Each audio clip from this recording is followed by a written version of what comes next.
सुंदर आपलं 5 दिवस नियोजन केलं.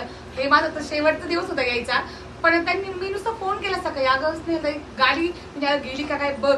पण माझ्या नशिबाने ना मी निघले आणि ती गाडी मला भेटली. तर मी ना गाडीच तिथं माझी गाडी लावली, गाडीमध्ये बसले. त्यांना आता आपण हे निवडून दिलं तर तुमची प्रत्येक गोष्ट सॉल्व्ह होईल की नाही? होणार की नाही? आपण हा विचार करायचा की आता एवढं करू शकतात तर ते निवडून आल्यावर काय काय करू शकतात. मी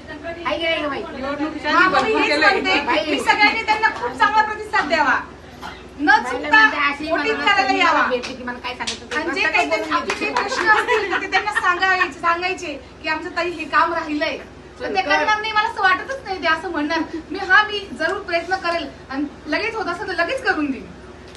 माझं आहे ना एक खूप मोठा अनुभव आहे. मी मिरेकर काकूंची तिथे राहत होते आणि माझ्या मुलीचं आहे ना टपाचं ब्रोच राहिलं होतं. मी फक्त दादाला फोन केला, अरे दादा ते घंटा गाडीत गेलेलं आहे का पिशवी.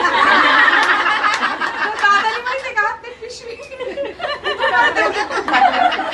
म्हणजे त्यांनी चांगल्या प्रकारे सर्वांची सेवा केली आणि त्यांना पण इथून पुढे पण देवाने अशीच भरभराट देव आणि लवकरच त्या चांगल्या उच्च पदावर जावं, आणखी चांगली